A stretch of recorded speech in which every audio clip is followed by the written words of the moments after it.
अगर मैं आपसे कहूँ कि दुनिया में एक ऐसी भी चीज है जिसे शायद आज तक कोई भी नहीं समझ पाया, तो उसका आंसर होगा मौत। हर इंसान जानता है कि उसे एक ना एक दिन तो मरना ही है, लेकिन किसी को ये नहीं पता होता है कि उस आखिरी सांस के बाद क्या होता है। क्या वाकई सब कुछ खत्म हो जाता है या फिर कहानी वही से शुरू होती है। आधुनिक विज्ञान मृत्यु को एक जैविक प्रक्रिया मानता है, वही हिंदू धर्म का प्राचीन ग्रंथ गरुड़ पुराण मृत्यु के बाद आत्मा की यात्रा का वर्णन करता है। आज की इस वीडियो में हम किसी निष्कर्ष को थोपने नहीं आए हैं, हम सिर्फ दो अलग अलग दृष्टिकोण, धार्मिक मान्यताएं और साइंस को समझने की कोशिश करेंगे। और शायद इस वीडियो के अंत तक पहुंचने पर आपके मन में मौत का डर नहीं बल्कि एक सवाल जन्म लेगा।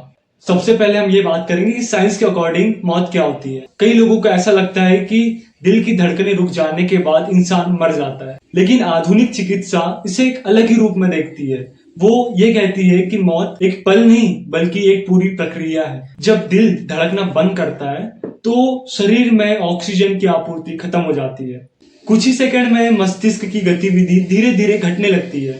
इसके बाद शरीर की कोशिकाएं धीरे धीरे अपना काम करना बंद कर देती है। यानी मृत्यु किसी स्विच की तरह अचानक ऑन ऑफ नहीं होती है, बल्कि शरीर धीरे धीरे अपने जीवन की एक एक प्रक्रिया धीरे धीरे खो देता है। अब दूसरा सवाल ये आता है कि क्या चेतना अपने शरीर के साथ ही खत्म हो जाती है? और ये ही वो सवाल है जिसका उत्तर साइंस आज तक नहीं दे पाया है। कुछ लोग कार्डियक अरेस्ट के बाद दोबारा जीवित हुए हैं और उन्होंने ये भी दावा किया है कि उन्होंने अपने शरीर को ऊपर से देखा है, डॉक्टरों को काम करते हुए देखा है और एक तेज रोशनी की ओर बढ़ने का अनुभव भी किया है। और इन अनुभव को नियर डेथ एक्सपीरियंस यानी NDE भी कहा जाता है। कुछ वैज्ञानिक ये मानते हैं कि शरीर में ऑक्सीजन की कमी और मस्तिष्क में होने वाली कुछ गतिविधि जैसे रासायनिक बदलाव ऐसे अनुभव पैदा कर सकते हैं, लेकिन अभी तक ऐसा कोई वैज्ञानिक प्रमाण नहीं है जो हर NDE को पूरी तरीके से समझा सके। और यही कारण है कि मृत्यु और चेतना आज भी एक शोध का विषय बना हुआ है।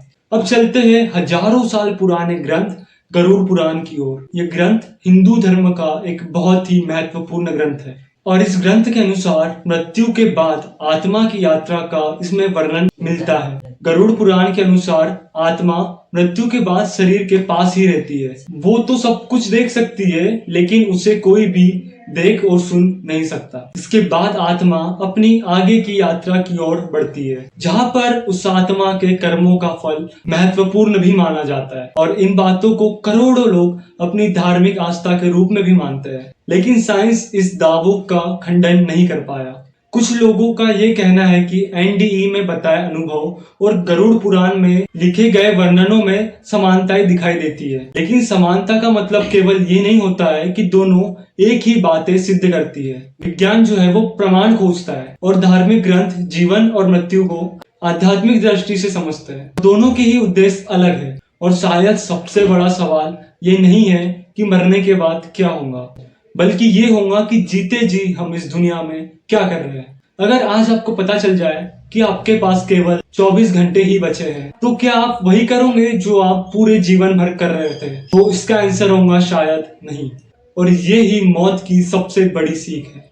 ये हमें याद दिलाती है कि समय सीमित है, रिश्ते, कर्म और हमारे फैसले ही हमारी एक पहचान बनाते हैं। साइंस हमें ये बताता है कि शरीर जो है वो एक दिन तो समाप्त हो जाता है, लेकिन गरुड़ पुराण ये कहता है कि आत्मा की यात्रा जारी रहती है। और इन दोनों के बीच कई सवाल आज भी अनुत्तरित है। जीवन सीमित है, इसलिए शायद मौत का रहस्य सुलझाने से भी ज्यादा जरूरी है जीवन को अर्थपूर्ण बनाना। क्योंकि अंत में सवाल ये नहीं होगा कि आपने कितने साल जिए, बल्कि सवाल ये होगा कि उन सालों में आपने वास्तव में कितना जिया। बाकी इन्फॉर्मेशन कैसी लगी कमेंट में जरूर बताना और ऐसे वीडियो के लिए चैनल को फॉलो जरूर कर लेना। मिलते हैं नेक्स्ट वीडियो में।